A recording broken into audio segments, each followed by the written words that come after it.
Du conseil de ville de Cap-Santé du 12 février dernier, le maire a fait en début de séance un discours en ce qui concerne la façon de fonctionner pour les autres séances du conseil qui restent de son mandat. La mauvaise ambiance qui sévit lors des séances du conseil de la municipalité dure, selon le maire, depuis une rencontre entre les élus et les citoyens en mars 2020. Par la suite, le débat s'est continué sur les médias sociaux et lors des séances du conseil. Voici donc le discours du maire, M. Michel Blackburn, en début de séance régulière du Conseil de ville du 12 février 2024. Nous amorçons la seconde moitié de ce mandat de 4 ans et il m'apparaît indispensable de m'adresser à vous, présents dans la salle, mais aussi à tous ceux qui écoutaient nos séances en différé. Pour moi, les 2 dernières années ont été les plus difficiles que j'ai eues sur le plan personnel et dans mon parcours d'élu municipal. Il y a maintenant 2 ans, en mars 2022, avait lieu une séance à la Maison des Générations où plus de 250 personnes se sont présentées. Pour la première fois de ma vie, je recevais une dose de haine ciblée directement sur moi. J'ai reçu des commentaires d'une dureté inouïe. Celui qui vient m'hanter le plus souvent provient d'un citoyen à qui je voulais serrer la main pour lui souhaiter la bienvenue à la séance et qui me rétorqua qu'il ne serrait pas la main aux gens qu'il ne respectait pas. Imaginez un instant. Le type que je n'ai jamais vu, que je ne connais pas, qui ne me connaît pas, me déteste au point de me le dire en pleine face, alors que la seule chose que j'ai dite à ce monsieur de toute ma vie était bonsoir. Mes années de bénévolat sur le CA du CPE, le CA de l'école de notre ville, mon implication bénévole dans les festivités de Cap-Santé, les heures prises sur mon temps personnel à suivre des formations auprès de la Fédération québécoise des municipalités pour apprendre le rôle de l'élu, prendre congé de mon travail à mes frais pour assister à des conférences et des colloques sur des enjeux qui touchent directement notre municipalité, les innombrables soirées familiales sacrifiées pour le bénéfice des comités locaux et régionaux. Pour ce citoyen qui ignorait tout cela de moi et tous les sacrifices requis, son idée était faite. Son compte de taxes a monté, seule explication possible, le maire est un pourrissable qu'il ne peut respecter. Plusieurs, ce soir-là, partageaient cette idée. Je n'arrive toujours pas à me réconcilier avec cet événement et cette soirée de mars 2022. Pour certains citoyens de Cap-Santé, cependant, cette soirée aura été le point de départ de la plus grande campagne de dénigrement et de désinformation que Cap-Santé ait connue grâce aux réseaux sociaux. Certains citoyens réactionnaires, notables d'une autre époque, non contents de voir la génération suivante se prendre en main et bâtir une communauté à l'image des défis et aspirations d'aujourd'hui, ont vu là l'occasion de faire de la politique passéiste et l'éloge du statu quo. Pour le reste du mandat, leur mission est simple: mobiliser le plus de gens possible contre tout projet d'amélioration de la ville. Ces projets doivent être réfutés aveuglément en brandissant le spectre du compte de taxes. Pour y arriver, tous les moyens sont bons: demi-vérité, omission, mensonges, spéculation, accusation et dénigrement. Voilà le lot quotidien de ce conseil. Comme on dit, la fin justifie les moyens. Pour couronner le tout, certains d'entre eux viennent d'ici, monopolisent la période de questions en pleurant l'harmonie perdue au sein du conseil, alors que sur les réseaux sociaux, ils ne font qu'attiser la colère citoyenne. L'hypocrisie a atteint une forme d'art pour certains. Certains d'entre vous sont en train de vous dire, si c'est difficile, il y a juste à partir. Ça ferait un pourri point. J'ai toujours su que faire de la politique, c'était difficile. Ça doit être difficile, parce que les élus ont un privilège immense de se faire confier un mandat de représentation et qu'ils doivent le faire avec honnêteté et intégrité. Ça doit être difficile, parce qu'il faut du courage pour prendre des décisions dans l'intérêt général, au détriment des intérêts particuliers des petits amis qui nous ont portés au pouvoir. Ça doit être difficile, parce qu'il faut du courage pour assumer nos décisions, au risque de perdre des appuis politiques dès ces prochaines élections. Mais ça ne devrait jamais être difficile à cause de la désinformation, de la haine et des commentaires méchants et gratuits qui attaquent la dignité des individus qui ne sont pas dans la bonne gang. Malheureusement, pour Cap-Santé et partout ailleurs, la bataille contre la désinformation et les attaques sur les réseaux sociaux est perdue. Je ne peux rien faire contre la page Facebook Informations complémentaires et ne peux pas constamment commenter ce qui se dit sur cette tribune, tellement il se dit de fausseté. De plus, il n'y a aucun désir des gens qui disent vouloir votre bien et qui publient sur cette page de dire la vérité. J'ai fait la tentative le mois dernier encore. J'ai rectifié des informations erronées avancées sur cette page en sciences publiques concernant les mises en demeure et les frais juridiques de la Ville. Aucune action pour corriger l'information sur la page n'a été prise. Le modérateur laisse publier les commentaires qui attaquent la dignité des élus ou des employés qu'ils veulent voir partir. À sa défense, il évoquera sans doute le droit d'expression, laissant de côté le droit à la dignité des personnes attaquées. Je parle en connaissance de cause. Je suis une victime quotidienne de ces attaques. Nous sommes tous perdants comme citoyens, car aujourd'hui, c'est moi.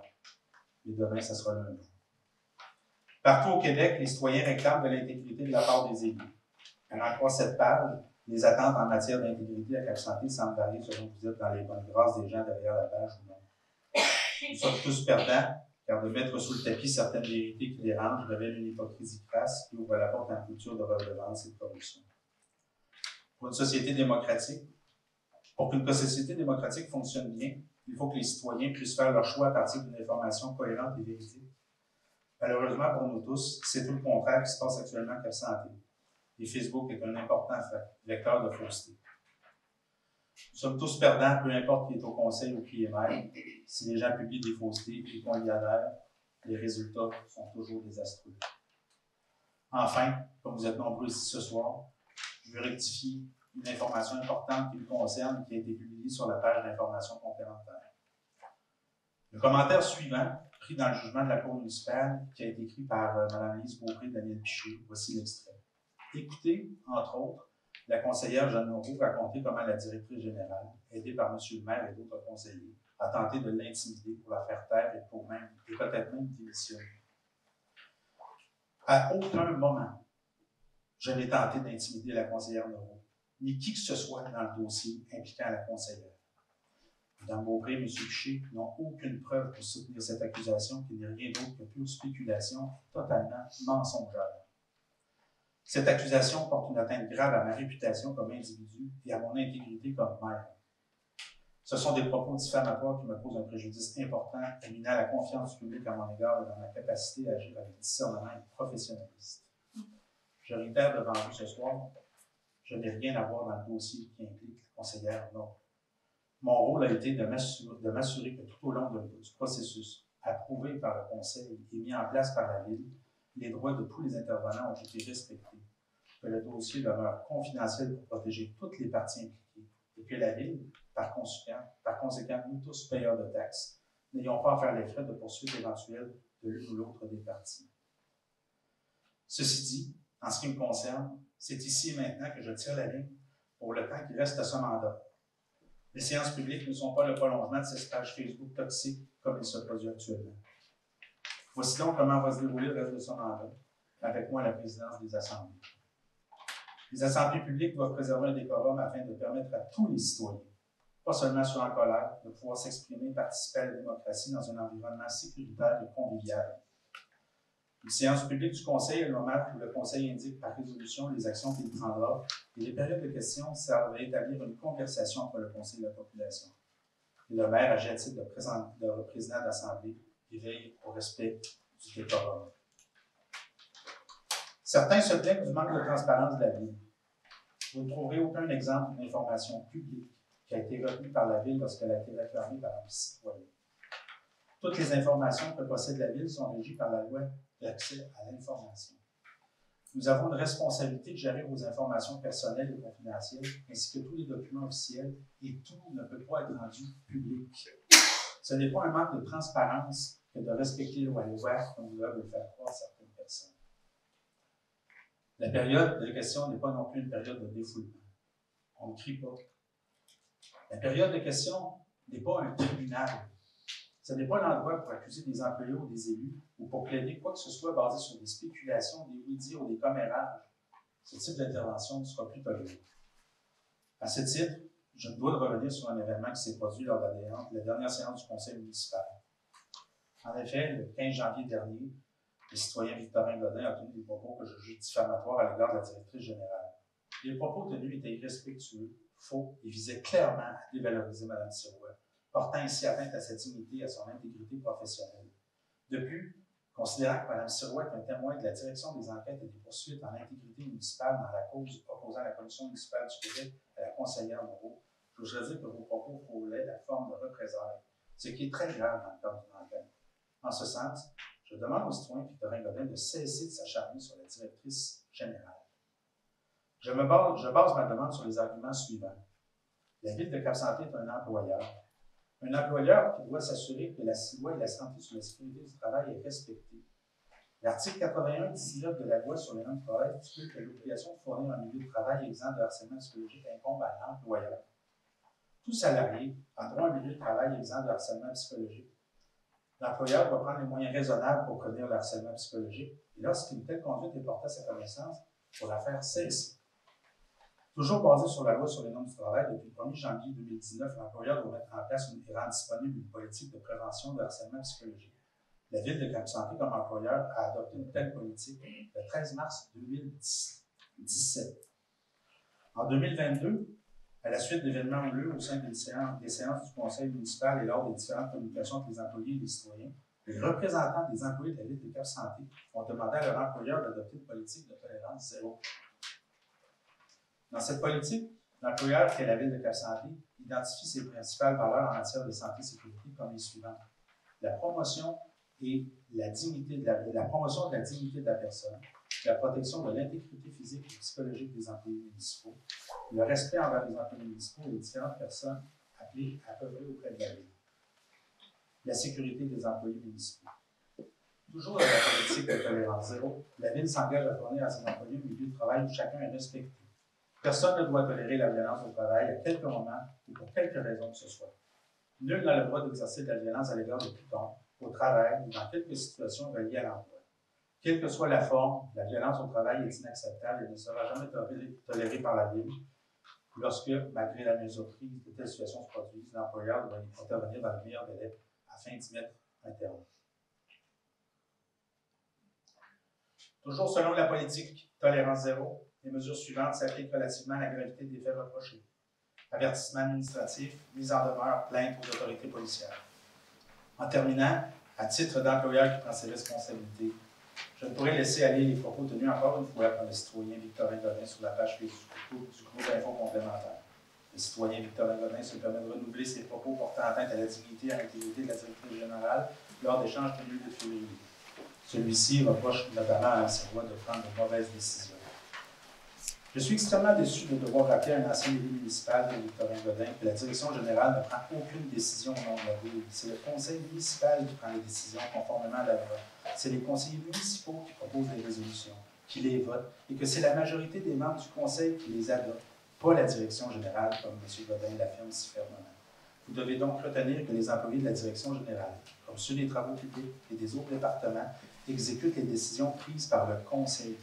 Donc, si vous avez des doléances à adresser, voici la façon de faire. On se présente en séance du conseil municipal le deuxième lundi du mois. On semble de respect et de civilité. On se présente au lutrin à la période des questions. On pose une question au maire. Voici maintenant comment on les adresse. Bonsoir, monsieur le maire. Mon nom est monsieur ou madame Vittel et demeure à telle adresse. J'aimerais savoir pourquoi le conseil a décidé ceci ou cela. Bonsoir, monsieur le maire. Mon nom est monsieur X et je demeure à telle adresse. Vous m'indiquez le plus précisément possible la portion assumée par les citoyens dans un projet, par exemple. Si vous avez des questions sur la procédure pour la période des questions du public lors des séances du Conseil et de toute autre assemblée publique tenue par le Conseil, je vous invite à consulter le règlement 99-84, donc qui est adopté en 1999, 10 ans avant que j'arrive à Cap-Santé, qui se trouve sur notre site Internet. Vous y constaterez d'ailleurs qu'à l'article 5.6, une question ne doit contenir que les mots nécessaires pour obtenir les renseignements demandés. Une question précédée d'un préambule inutile ou contenant une hypothèse, une expression d'opinion ou une déduction est irrecevable. L'article 7 nous dit « Toute personne présente lors d'une séance du Conseil doit s'abstenir de poser tout geste susceptible d'entraver le bon déroulement de la session, que ce soit par les chants, les cris ou le chahut, tout autre but. » Et enfin, l'article 8 nous dit « Toute personne qui est en contravention avec l'article 7 commet une infraction et est passible d'une amende minimale de 100 $. Je termine en vous rappelant que tous les élus du Québec ont un code d'éthique qu'ils ont signé. Je vous invite à en prendre connaissance et de faire l'expérience de l'appliquer pour vous-même dans vos échanges en personne ou virtuels avec les élus et les employés de la Ville. Merci de votre attention. Fait à noter, lors de cette séance, le maire, M. Michel Blackburn, a dû reprendre le contrôle de la séance face à des questions des citoyens provenant essentiellement aussi de la conseillère Mme Jeanne Noreau. Il a dû reprendre la lecture des documents ainsi qu'accorder un temps de silence à tous pour avoir un peu le silence dans la salle. Nous allons maintenant procéder à la séance ordinaire du Conseil de ville de Cap-Santé tenue ce 12 février 2024 à 19h30 en conformité avec la loi sur les cités et villes pour la province de Québec. Sont présents M. le maire Michel Blackburn ainsi que les membres du Conseil des districts numéro 1, M. Bourgoin, district numéro 2, M. District numéro 2, M. Hudson. District numéro 4, Mme Noreau. Bonsoir. District numéro 5, M. Trottier. Bonsoir, Madame et Messieurs. Et district numéro 6, M. Perron. Bonsoir. Tous les membres du Conseil formant quorum sous la présidence de M. Michel Blackburn, le directeur général adjoint également présent. Nous allons passer à l'adoption de l'ordre du jour. Nous allons ajouter un point séance tenante, donc la nomination d'un assistant greffier à la fin de l'ordre du jour pour pallier à l'absence de Mme Sirois, qui est greffière de la ville. Comme nous n'avons pas d'assistant greffier, nous allons adopter la résolution nommant M. Calderon afin qu'il soit en mesure de signer les résolutions. Je réponds, est-ce que la proposition pour l'adoption de l'ordre du jour, M. Trottier propose. Donc, il est proposé que ce conseil adopte l'ordre du jour tel que présenté, en ajoutant le point suivant, nomination d'un secrétaire d'Assemblée. Nous allons maintenant passer à la période des questions des citoyens. Alors, vous connaissez la procédure de la période de questions, donc 20 minutes vous sont attribuées en tour de rôle, une question seulement. Si au bout une fois que les citoyens ont pris la parole, si d'autres citoyens veulent revenir prendre la parole parce qu'il reste du temps, vous pouvez leur poser une seconde question. Alors, la parole est à vous. Jules Papillon, qui est ancien des gouvernements Cap-Santé. J'ai lu il y a quelques semaines dans le journal Courrier de Portneuf un article du maire de Saint-Raymond. Il parlait de la loi 19 sur la taxation provinciale, puis un retour d'impôt qui pourrait être remis aux municipalités. Je ne sais pas si la ville a regardé le dossier-là, puis ça peut être intéressant, oui ou non, pour la ville de Cap-Santé, étant donné qu'on parle beaucoup de taxation de cette Cap-Santé. C'est ma question. Est-ce que c'était, monsieur, est-ce que c'était le maire des aînés? Non, mais est-ce que c'était au sujet des retours des crédits pour les aînés? Oui. Oui, c'est ça. Oui, mais c'est déjà en vigueur et on applique déjà les mesures de remboursement aux aînés qui ont il y a certains critères, je ne sais pas si la loi 19 les a changés, mais il y avait certains critères au niveau du nombre d'années que la personne était propriétaire de sa résidence, du revenu familial et évidemment de son âge. Hein, dans une certaine catégorie d'âge pour avoir droit à ce crédit-là. Et si les personnes répondent aux critères, elles peuvent se voir apporter un crédit pour compenser les augmentations de taxes possibles. Merci beaucoup. Pas d'autres questions? On va maintenant aller à la séance publique.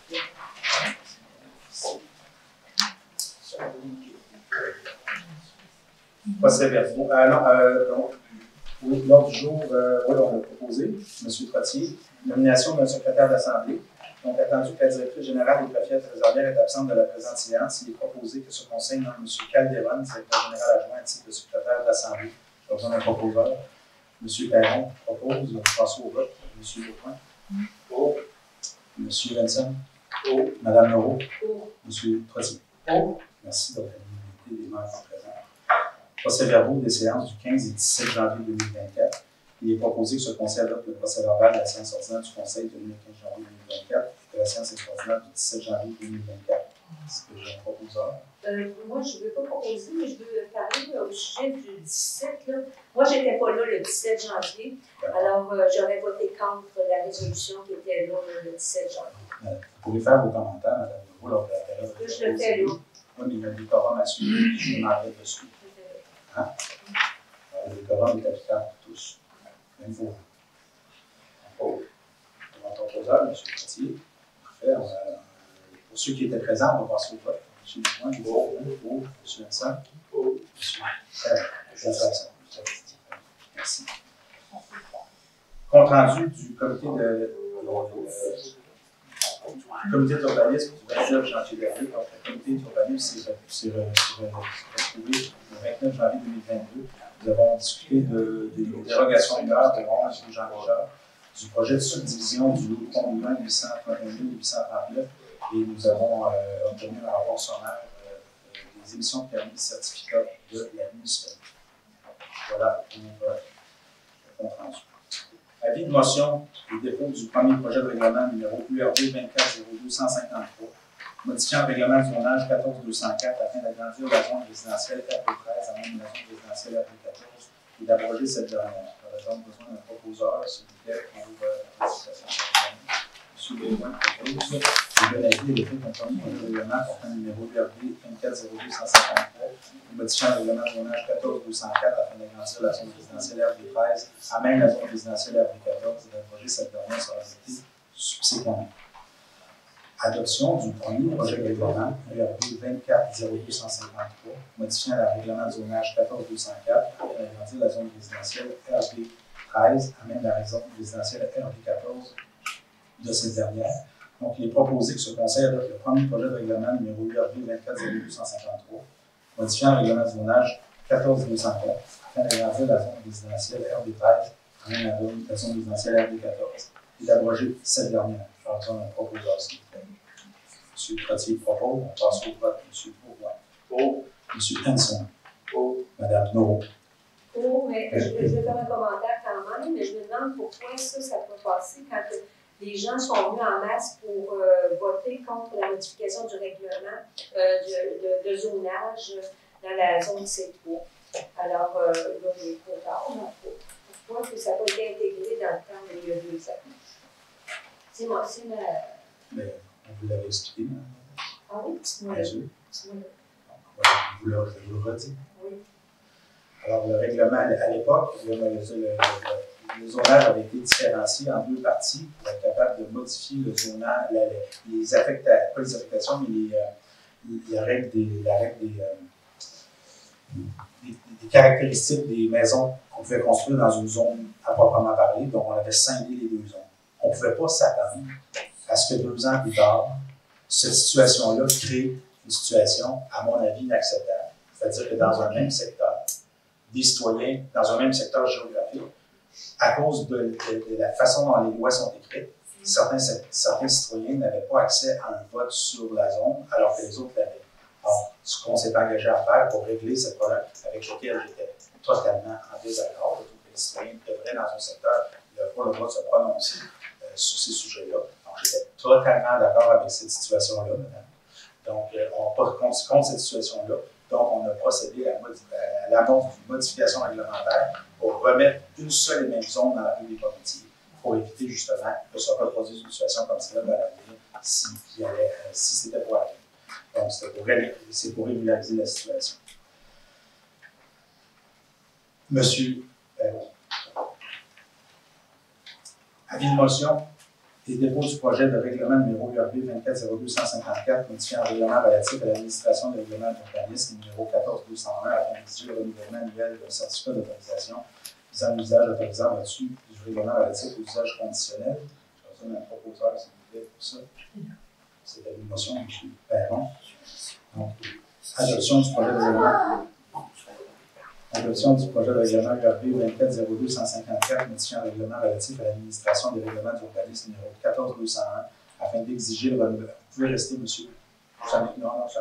Non, c'est gentil, mais je pense que... Adoption donc du projet de règlement numéro URB 2402-154, modifiant le règlement relatif à l'administration des règlements d'urbanisme numéro 14201 afin d'exiger le renouvellement annuel de certificat d'autorisation visant l'usage autorisable au-dessus du règlement relatif aux usages conditionnels.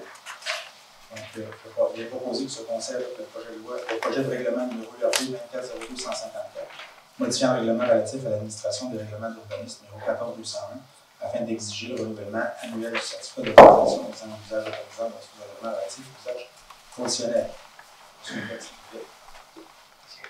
Monsieur Trottier propose, M. Bourgoin. M. Hanson. Au moment, je vais voter contre, il manque des informations là-dessus. Mme Noro. Monsieur adopté à la majorité des élus présents.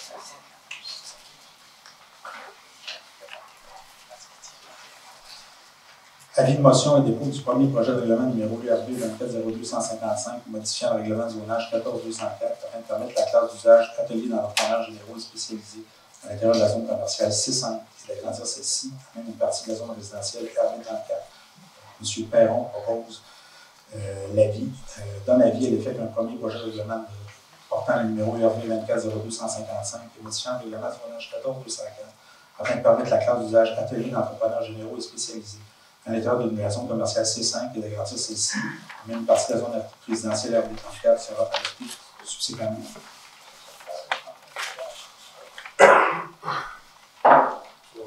Adoption du premier projet de règlement numéro URB 2402-155, modifiant le règlement de zonage 14-204 afin de permettre la classe d'usage atelier d'entrepreneurs généraux spécialisés à l'intérieur de la zone commerciale C5 et d'agrandir celle-ci en une partie de la zone résidentielle RB34.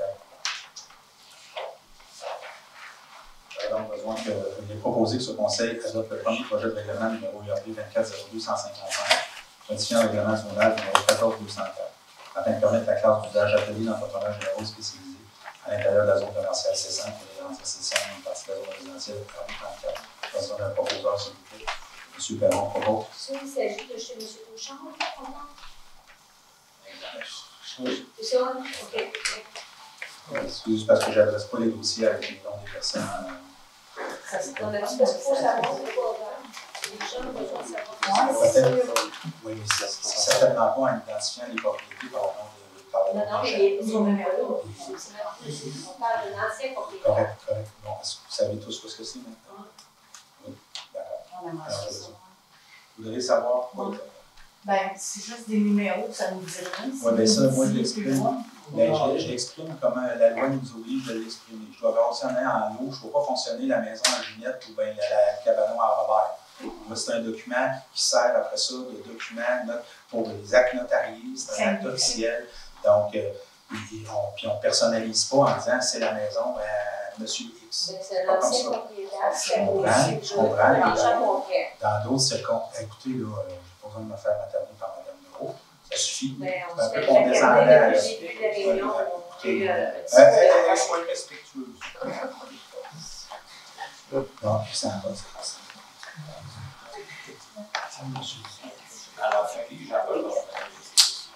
Vous avez tout à fait raison. Merci beaucoup pour cette excellente intervention.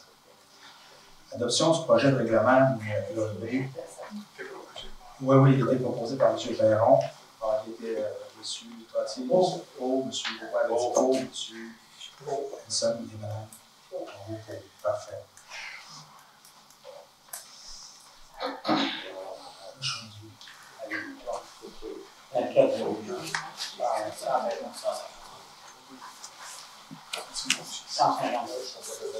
Merci. Avis de motion et dépôt du projet de règlement numéro URB 2402-156, modifiant le plan d'urbanisme numéro 14-200 afin d'agrandir l'affectation commerciale à même une partie de l'affectation résidentielle à faible densité. Nous avons besoin d'un proposeur pour l'avis. M. Trottier donne avis à l'effet d'un projet de règlement portant numéro URB 2402-156, modifiant le plan d'urbanisme numéro 14-200 afin d'agrandir l'affectation commerciale à même une partie.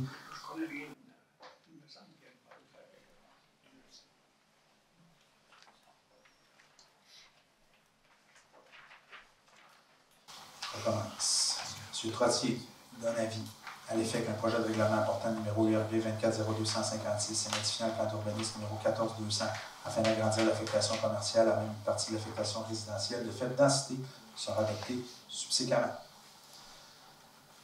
Adoption du projet de règlement numéro URB 2402-156 modifiant le plan d'urbanisme numéro 14-200 afin d'agrandir l'affectation commerciale à même une partie de l'affectation résidentielle de faible densité. Il est proposé que ce Conseil adopte le projet de règlement URB 2402-156, modifiant le plan d'urbanisme numéro 14-200, afin d'agrandir l'affectation commerciale et même une partie de l'affectation résidentielle de faible densité. Donc, c'est un proposeur, s'il vous plaît. C'est ça. Proposeur, M. Perron, on passe au vote. M.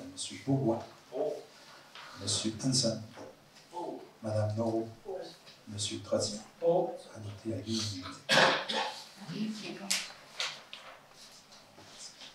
Avis de motion et dépôt du premier projet de règlement numéro URB 2402-157, modifiant le règlement de zonage numéro 14-204 afin d'agrandir la zone résidentielle RB38 à même une partie de la zone résidentielle de maison mobile RMA. J'ai besoin d'un conseiller pour donner l'avis, s'il vous plaît.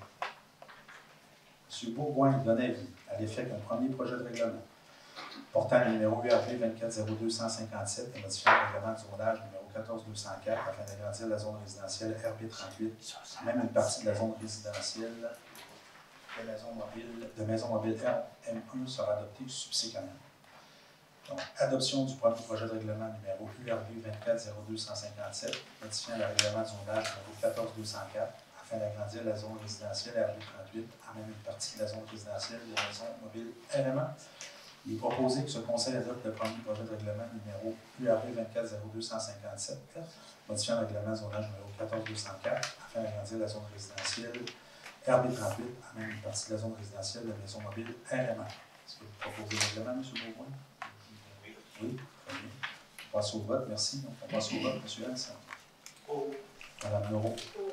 M. Trottier. Oh. M. Perrin. Adopté à l'unanimité. Un autre avis de motion en dépôt et dépôt du projet de règlement numéro URB 2402-158, modifiant le plan d'urbanisme numéro 14. Avis de motion et dépôt du projet de règlement URB 2402-158, modifiant le plan d'urbanisme numéro 14200 afin d'agrandir l'affectation résidentielle de faible densité à même une partie de l'affectation résidentielle de maisons mobiles. On a besoin d'un proposeur aussi. M. Trottier propose donc l'avis à l'effet qu'un projet de règlement portant le numéro URB 2402-158 modifiant le plan d'urbanisme numéro 14200 afin d'agrandir l'affectation résidentielle de faible densité et même une partie de l'affectation résidentielle de maisons mobiles sera adoptée subséquemment. Adoption du projet de règlement URB 2402-158 modifiant le plan d'urbanisme numéro 14200 afin d'agrandir l'affectation résidentielle de faible densité à même une partie de l'affectation résidentielle de maisons mobiles.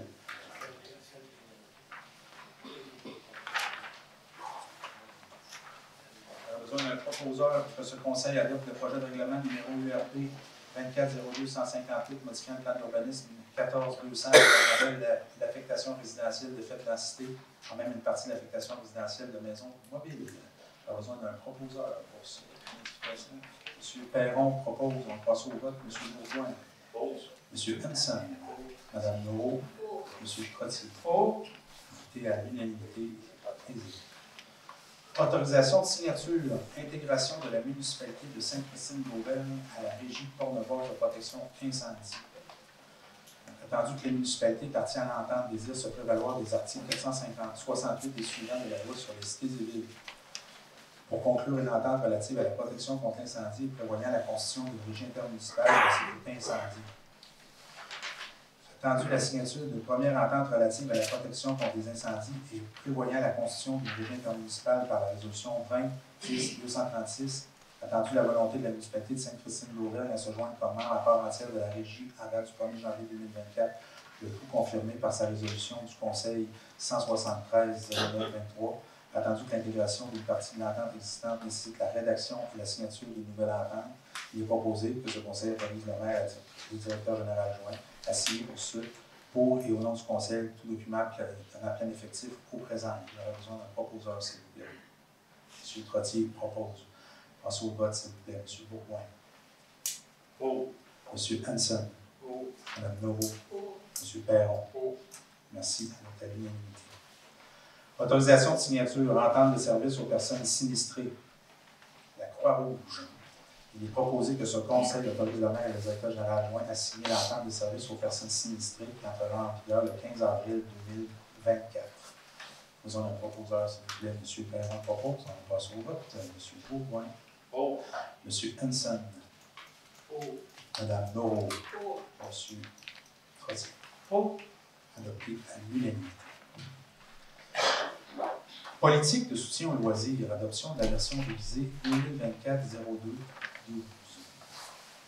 Attendu que la résolution 21-01-11 modifiait la politique de soutien aux loisirs dans le but de la faire concorder avec le protocole d'entente concernant les inscriptions au sport de glace ainsi qu'aux activités aquatiques avec la ville de Donnacona. Attendu que la résolution 24-01-11, ce Conseil mettait fin au protocole d'entente concernant les inscriptions au sport de glace ainsi qu'aux activités aquatiques avec la ville de Donnacona. Attendu que ce Conseil désire proposer aux citoyens une politique de soutien de loisirs semblable à celle qui est en vigueur avant la signature du protocole avec la ville de Donnacona, il est proposé que ce Conseil adopte la version révisée 2024-02-12 de la politique soutien au loisir, le tout tel que déposé par la direction générale. On a un proposeur, s'il vous plaît. M. Bourgoin propose. Passons au vote de M. Hanson. Mme Leroux. M. Trottier. M. Perrin. Adopté à l'unanimité. Mise à jour de la grille de tarification de l'allocation de salle. Donc, attendu qu'une actualisation des tarifs de l'allocation de salle est recommandée par l'administration générale, il est proposé que ce conseil adopte les tarifs suivants de l'allocation de salle et que ces tarifs soient en vigueur à compter du 1er janvier 2025. Pour la salle Albert Fortier, parapublic et résident, 150 $ la journée, bloc de 4 heures, 90 $, privé et non résident, 250 $, bloc de 4 heures, 150 $, OBNL reconnu par la Ville, gratuité. Pour la maison de génération, public et résident, pour une salle 90, 2 salles 150, 3 salles 195, 4 salles 240, l'atelier 75 et la salle de réunion 75. Pour un bloc de 4 heures, pour une salle 60, 2 salles 90, 3 salles 110, 4 salles 140, l'atelier 45 et la salle de réunion 45. Pour le privé et le non-résident, une salle 150, 2 salles 250, 3 salles 350, 4 salles 450, l'atelier 125 et la salle de réunion 125. Pour un bloc de 4 heures, 90 $, 150 $, 210 $, 270 $ et 75 $ pour l'atelier et pour la salle de réunion. Et enfin, pour tous les OBNL reconnus par la Ville, la gratuité pour une salle, 2 salles, 3 salles, 4 salles, l'atelier et la réunion, la salle de réunion. Nous avons besoin d'un proposeur pour cette résolution. M. Perron propose. On va passer au vote. M.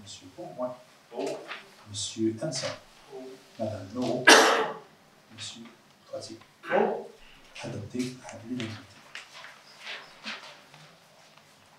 Autorisation à l'OMHGP Cap Santé, programme supplément au loyer PSF. Il est proposé que ce conseil autorise l'Office municipal d'habitation du Grand Port-Neuf, Cap Santé, à gérer 3 loyers supplémentaires dans le cadre du programme supplément de loyer et s'engage à dépayer 10 % des coûts de subvention et de gestion du supplément de loyer et coûts additionnels non respectés par la Société d'habitation du Québec et inhérents au non-respect de la présente entente par l'OMHGP. Et que ce conseil doit la directrice générale et la maire a signé pour et au nom de la Ville de Cap Santé tous les documents relatifs à cette entente. Madame Leroux proposé. Passons au vote. M. Bourgoin. M. Hanson. M. Trottier. M. Perron. Adopté à l'unanimité.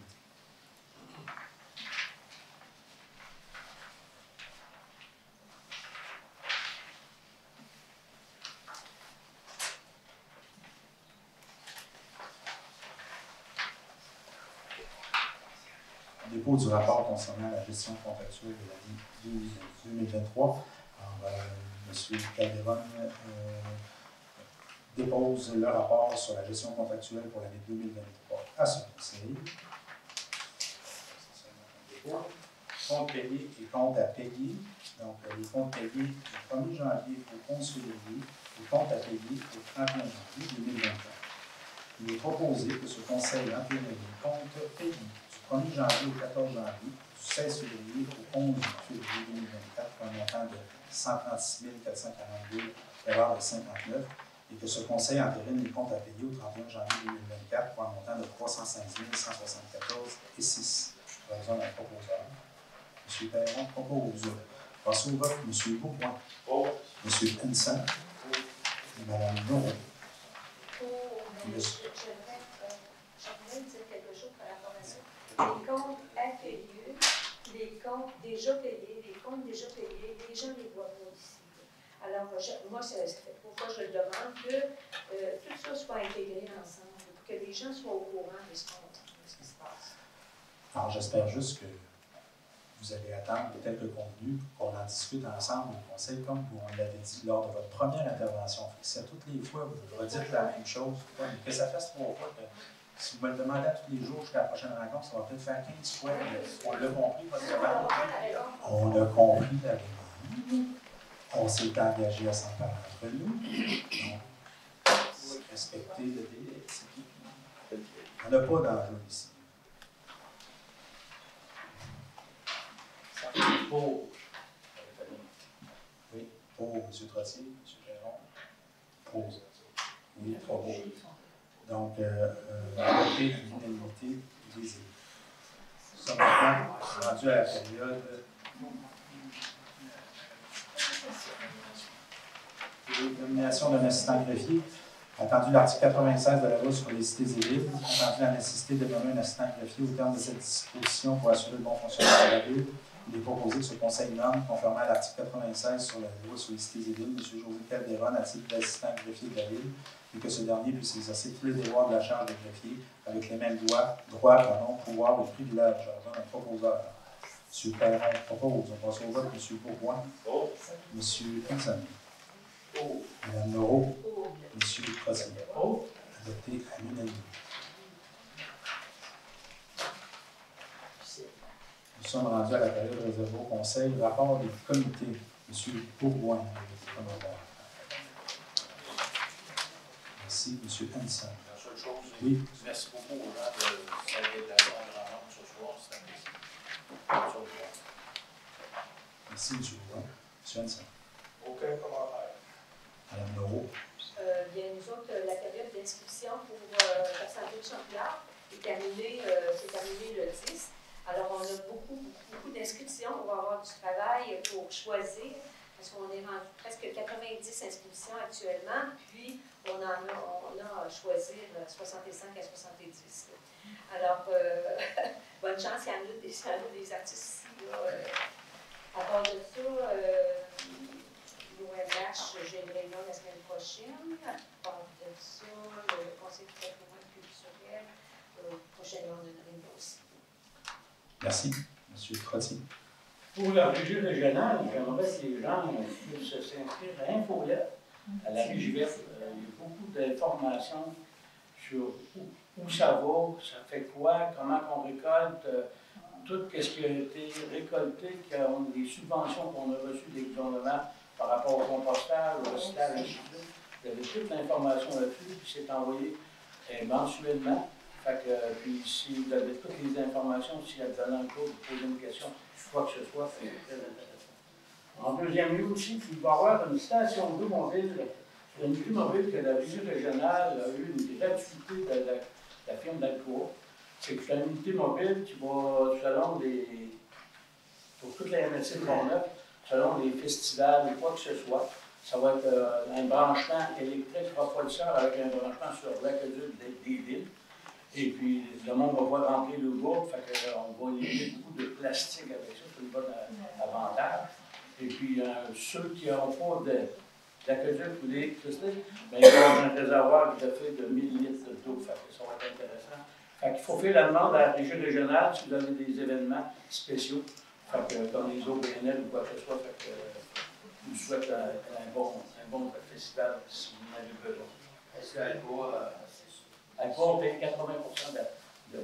Et tu débouches aussi? Non. Non. Accès. Merci, M. Perron. Commentaire. On est rendu à la période de questions du public sur les sujets qui étaient à l'ordre du jour. Donc, si vous avez des questions sur les points qui ont été abordés ce soir, vous invite à prendre la parole, posez des questions. Fait à noter lors de la séance, Sainte-Christine d'Auvergne a demandé à intégrer le répit pour ce qui est de son service des urgences incendie. Dans le rapport des comités fait par les conseillers, il a été dit que la Régie régionale de gestion des matières résiduelles permet maintenant la location d'une unité mobile d'eau qui est mise à la disposition des festivals, des villes et des municipalités. Alors, vous pouvez en faire la demande si vous avez des événements. Puis, le maire aussi explique que suite à une question d'une citoyenne, la nouvelle politique des loisirs. Alors, la Ville accorde un crédit à chaque citoyen pour le remboursement des frais de non-résidents pour les activités organisées par les services des loisirs des municipalités extérieures de la Ville à Cap-Santé et qui ne sont pas offerts par la Ville naturellement. Alors, exemple, le hockey mineur en fait partie. Il est accordé 100 $ par personne. C'est un maximum que vous pouvez avoir. On va passer. Ah, bon, oui. Question. Bonjour. Bonsoir. Pourriez-vous expliquer la politique des loisirs actuellement, il semblerait qu'il y ait une incompréhension auprès de certains citoyens, c'est bien qu'on le rapporte ce soir. Donc, la politique de support aux loisirs revient à ce qu'elle était avant l'entente des 2 dernières années avec le gouvernement. C'est-à-dire que la Ville de Cap-Santé accorde un crédit à chaque citoyen pour le remboursement de frais non résidents pour des activités organisées par des services de loisirs de municipalité à l'extérieur de la Ville de Cap-Santé et qui ne sont pas offerts par la Ville. Donc, si par exemple, vous avez un cours de natation à Pont-Rouge ou à Donnacona et que ceux-ci vous chargent un frais non résident, vous pouvez, avec présentation de facture, vous faire rembourser le frais non résident. C'est ça notre politique de loisirs. Jusqu'à concurrence de 100 $ par personne pour l'année. Donc, si vous êtes 5 chez vous, les 5 personnes ont le droit d'avoir accès au crédit. Si vous êtes 2, vous pouvez y avoir droit. Ceci dit, la politique ne couvre pas les frais non résidents pour les activités non organisées. Par exemple, les bains libres. Donc, par exemple, je sais qu'il en coûte, je crois, 2 $ de plus un citoyen de Cap-Santé à Donnacona pour un bain libre. Alors, non, on ne couvre pas cette portion-là. Maintenant, s'il y a des citoyens qui seraient désireux qu'on regarde ça, parce que j'ai comme perçu qu'il y avait des gens qui étaient préoccupés par ces décisions-là, il faudrait juste qu'ils l'adressent à la bonne place, donc à la Ville de Cap-Santé, pour qu'on mesure l'intention des gens, puis après ça, le Conseil non plus évaluer le montant de cette dépense-là, et voir si on peut l'intégrer et modifier notre politique. On ne peut juste pas modifier notre proposition budgétaire sans savoir quel genre de dépenses ça impliquerait. Donc, ne vous en faites pas, une activité organisée ailleurs que la santé, on a un coût. C'est des choses qu'un coût, c'est pas mal ça. Le hockey mineur, le hockey mineur, ça en fait partie.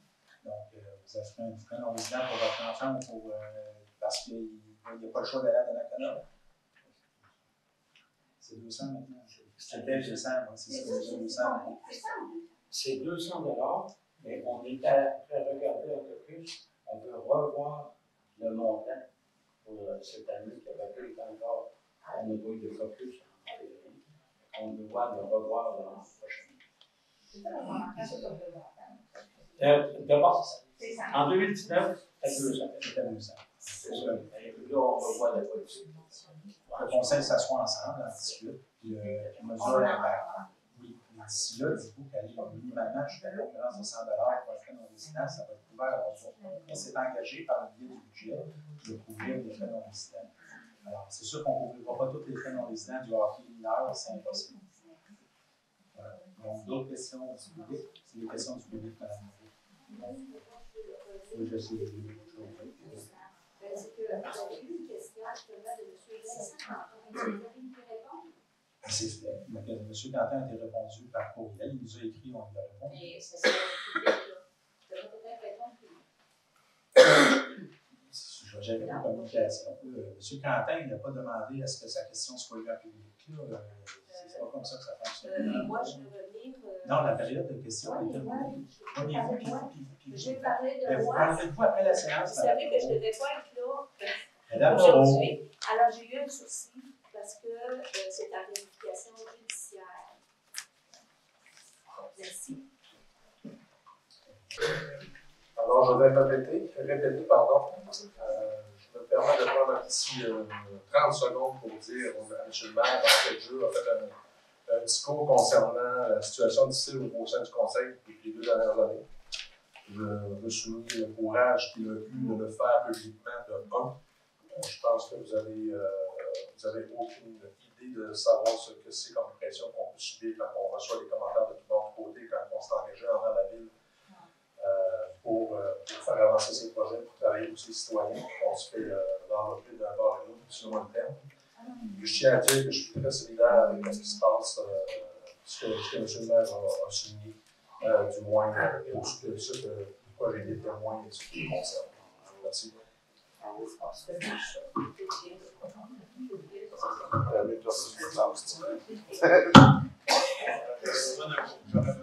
J'aurais besoin d'un proposeur pour lever l'Assemblée.